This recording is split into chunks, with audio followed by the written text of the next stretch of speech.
Hello বন্ধুরা, কেমন আছো? আশা করি অনেক ভালো আছো। আর আমি আজকে অনেক রকম রান্না করেছি। সেটাই কি সেই জন্য তোমাদের কাছে সকাল সকাল একটু আমাকে দেখে নাও, তারপর আমার রান্না দেখবে। এত রকম রান্না করেছি, তোমরা ভাববে এত রকম রান্না করো, কারণ আমার রান্না করতে অনেক ভালো লাগে আর খাওয়াতেও অনেক ভালো লাগে। তো চলো রান্না করি।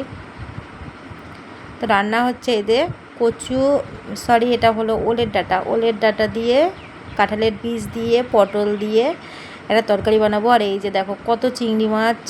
এই মাছ এই মাছ বাছা ধোয়া করা কি মুখের কথা বলো। তো যাই হোক, করতে হবে, কিছু করার নেই। আর এই যে ওলের ডাঁটার তরকারিটা চিংড়ি মাছ দিয়ে খেতে ব্যাপক লাগে। তো যারা যারা খেয়েছো তারাই জানো। আর এই যে এটা হলো মৃগেল মাছ, আর মাছের কতটা ডিম আছে দেখেছো।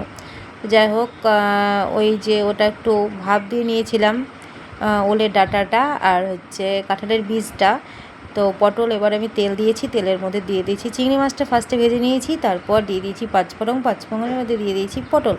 তো পটল দিয়ে ভাজা হয়ে গেছে, তারপর আমি যে মশলাটা বানিয়েছিলাম, আদা জিরে লঙ্কা আর হচ্ছে রসুন, ভালো করে অনেকটা মশলা দিয়েছি যাতে খেতে অনেক টেস্টি হয়। এই যে দেখো।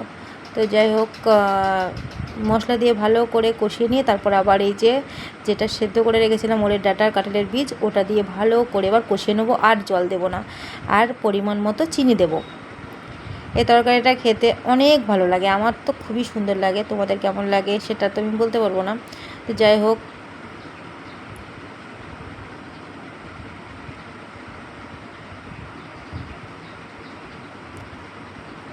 অনেক টাইম ধরে নাড়তে হবে যাতে জলটা একটু শুকনো শুকনো হয়ে যায়। এটা জল জল থাকলে ভালো লাগবে না। প্রায় হয়ে এসছে দেখেই বুঝতে পারছো, এই যে রেডি হয়ে গেছে। তো তারপরে বানাবো মাছের ঝোল। তো এই যে ভেজে নিচ্ছি মাছের ডিম, আলুটা কেটে নিয়েছি। তো মাছ ভাজা হয়ে গেছে। মাছের ডিম খেতে কার কার ভালো লাগে, মাছের থেকে কিন্তু মাছের ডিমটাই খেতে ভালো লাগে, বিশেষ করে জ্যান্ত মাছের। তো যাই হোক, এই যে দিয়ে দিয়েছি আলুটা লবণ হলুদ দিয়ে ভেজে নেব। সারাদিন তুমি রান্না করো, কাজ করো, কিন্তু একদিন যদি না পারা যায় তাহলে বোঝা যায় যে কাজ কাকে বলে, তাই না বলো? যারা যারা একমত শেষে আমাকে কমেন্ট করো, আর যারা যারা একমত নও তারা আমাকে কমেন্ট করো না। তো যাই হোক, এই যে দেখো ভালো করে মশলাটা কষিয়ে নিচ্ছি। আদা জিরে লঙ্কা পেঁয়াজ বাটা দেওয়া আছে, শুকনো লঙ্কা অবশ্যই। তো সুন্দর করে এবার কষিয়ে নেবো। আর তেলের উপরেই প্রথমে আমি দিয়ে দিয়েছিলাম পাঁচফোড়ন, কারণ আমি আর তেল সম্বরা দেবো না, একবারে করে মাছটা রান্না করে ফেলবো। একবারে তেল মশলা যখন বেশি বানিয়ে দিয়ে দিয়েছি তখন আর দুবার করে করবো না। তো যাই হোক, এই যে মাছটা আর আলুটা ভালোভাবে হোক।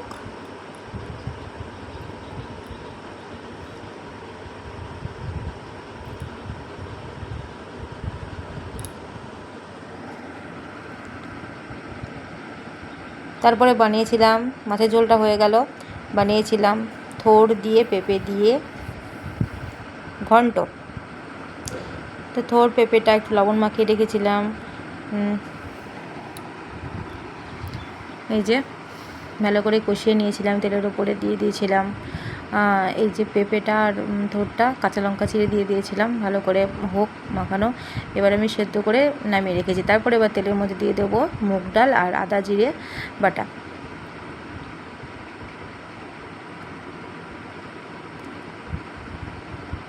এবার দিয়ে দেবো এর মধ্যে একটু ঘি দিয়ে দিয়েছি, দিয়ে এবার এটা দিয়ে দিলাম, তারপরে একটু দিয়ে দেবো গরম মশলা। তাহলে হয়ে যাবে পেঁপে আর থোড় দিয়ে ঘন্ট। আমি কিন্তু সব রকম রান্না করি, মোচা থোড় শাক ডাঁটা, যত রকমই কষ্ট হোক না কেন রান্না কিন্তু আমি সব রকমই করি।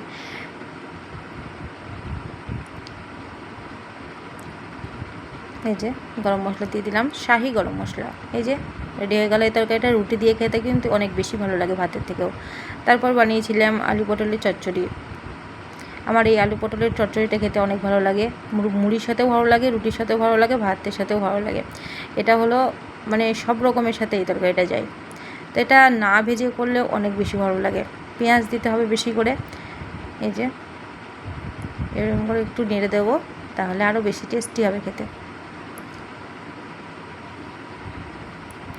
আর একটু বানাবো ডাল। তো হয়ে গেল, এই যে আলু পটলের চচ্চড়িটা। এবার আমি একটু শুকনো লঙ্কা দিয়ে ডালটা বানিয়ে নেব। তোমরা ভাবছো এত রান্না কেন? এটা হলো আমার সকালের আর রাতের দুবারকারই রান্না।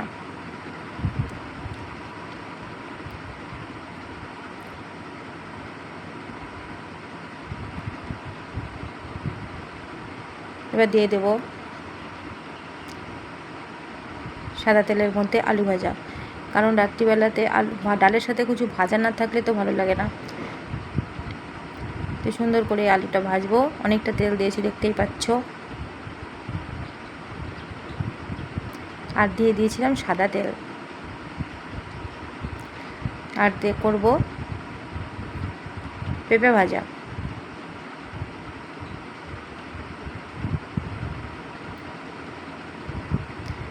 তো সকালে বানিয়েছিলাম ওলের ডাঁটার তরকারি আর মাছের ঝোলটা, আর রাত্রিবেলায় এইটাই হচ্ছে ডাল, আলু ভাজা, পেঁপে ভাজা হবে। আর ওই যে ওই যে একটা হলো পেঁপে আর থোড় দিয়ে একটা ঘন্ট। তো সম্পূর্ণ ভিডিওটা তো তোমরা দেখলে, কেমন লাগলো অবশ্যই জানাবে। আর এর সম্পূর্ণ ভিডিওটা দেখো। আর আমি কি খাবো, এত কিছু রান্না করার পরেও আমি কিন্তু কিছুই খাই না। আমি খাবো একটু ডিম ভাজা দিয়ে মুড়ি। এই যে ওর মধ্যে পেঁপে ভাজা ছিল, পেঁপে ভাজাটা খেতে আমার খুব ভালো লাগে। তো যাই হোক, আর খেলাম। হাজব্যান্ড নিয়ে এসেছিলো প্যাটিস। তো অনেক সময় মনে হয় যে একটু আরাম করে শুয়ে শুয়ে খাই। আমি খেতে খেতে আজকের ব্লগটা শেষ করছি।